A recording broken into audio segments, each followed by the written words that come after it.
when we first started talking about succession and us possibly coming in to help lead here at the Potter's House, I know exactly how expensive of a yes this is. Where some people saw the stage and the red carpets and the New York Times bestsellers list, I saw the bleeding feet and bleeding hearts. I saw the betrayal and I saw the hurt. And I thought to myself, somebody else could do better. But I asked God to make it clear that this was his path and his choice for me. Not just because it made sense on paper, but it was because of God's plan. And God kept showing up over and over again, making it clear that this was a part of his plan for my life and for our marriage and for our children. So Sarah Jakes is receiving the church from Bishop TD and his wife. And so many people aren't too pleased with it. And there's a lot of mixed emotions because there's a group of people saying that this shouldn't be something that takes place. And there's also people who are for it. I have my own opinions about it. We're going to hear what she had to say during this kind of transfer ceremony. And you're going to notice that she kind of speaks a lot more than the husband. And that's going to go into what I'm going to share with you guys and kind of some of the things that other people were saying in the comment section. But let's hear what she had to say, and we'll talk a little bit more. And so I've simply committed to asking God for daily bread.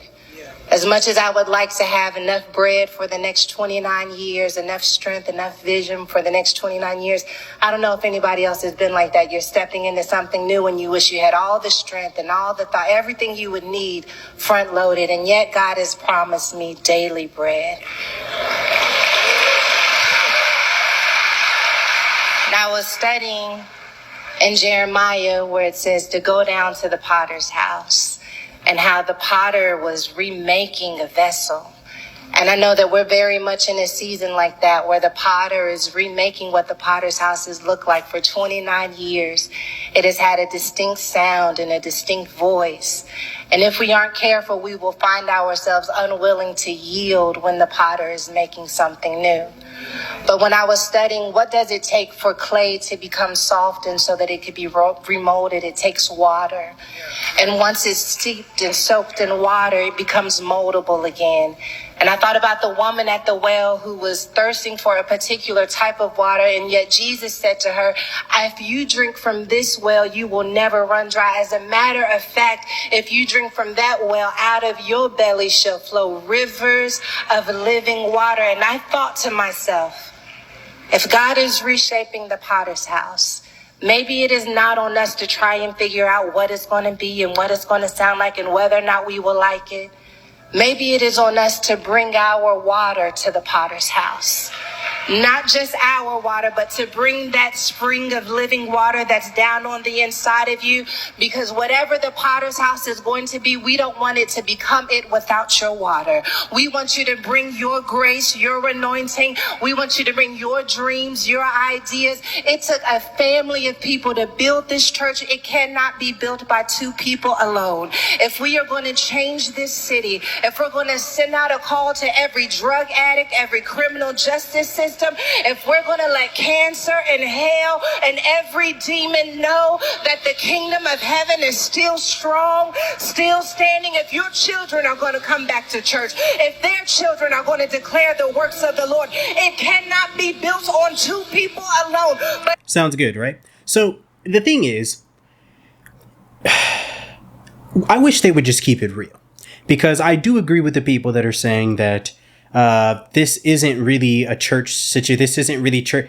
Bro, you had a church, you built a church, and you're passing it down to your children. You're keeping generational wealth going on. It is what it is.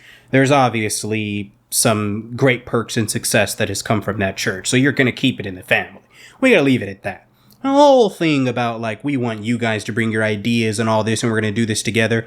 And no church does that really work. I mean, there are a few community churches where that kind of is the, you know, the basis on which they develop their ministry off of. But for the most part, no church is going to be built off that way. There is order and there is going to be someone in charge, and I fully believe that they do know exactly where they want this church to go. I wasn't in the room when they were deciding on who was going to take over, but I'm pretty sure this wasn't a full congregation vote. I'm pretty sure that everyone didn't check boxes like this was election year to determine if we were going to keep this in the Jakes family or if we would let one of the, I don't know, one of probably 20, 30, if not 50 other ministers that have been sitting on the roster for 25 plus years. That always happens in churches where it's like you have these faithful ministers who've been sitting on the roster for 20 plus years, barely preached. And it's like, it's time for someone to take over, or maybe someone to get somewhat of a promotion, if you will.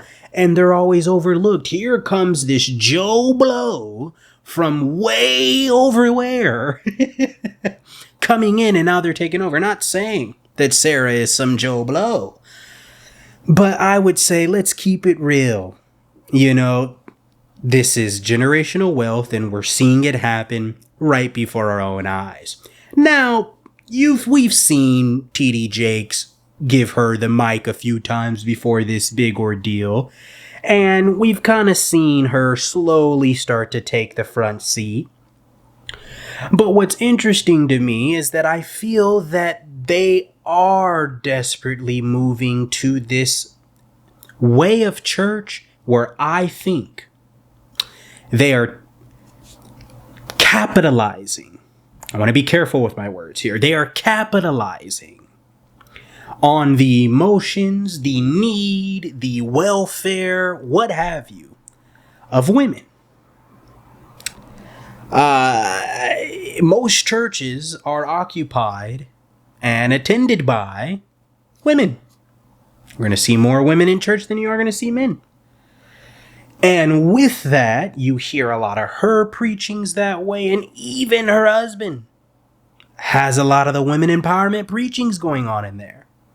So they're saying we don't know where we want to push this, which direction we're going to head in. But I'm of the belief, and I'm fully convinced, that they know exactly where they're headed and where they're trying to push this. Decree and declare that this is a church that will be set upon the hill, and when they come into the potter's house, they will be made new. They will be reshaped and remolded, because we do have a world to change, and we got good news to cancer, and we got good news to strongholds, and we got good news to the enemy, that everything the enemy meant for evil, God's gonna turn it around for good. We laugh in the face of headlines because we know our God will have the final say. Potter's house, what say ye? Shall we go higher? Shall we go to another level? Shall we declare the works of the Lord? Shall we unleash glory on earth? Sounds good, huh? Like I said. But here's my question and here's my thought. Do you think any of this would have taken place if the Diddy allegations with TD Jakes didn't come about, that ended up uncovering so many other kind of possible scandals that he was possibly involved in? The other young man coming out saying that he experienced some harassment from him sexually. So do you think that any of this transferring has anything to do with that? In a sense of like, before things got too bad, we need to cover our bases. We need to make sure things are A-okay and locked and loaded and kind of get me off of things. I don't know. That was just a thought, because these things did happen in chronological order, and it didn't really seem to be a thing until the Diddy allegations came through. Let me know what you guys think, man. But like I said, this is going to be interesting. And it's definitely going to be something that I can already foresee us talking about in the near future. That's all I got for you guys on this one, man. I appreciate you sticking all the way through. To the next one. I'm out.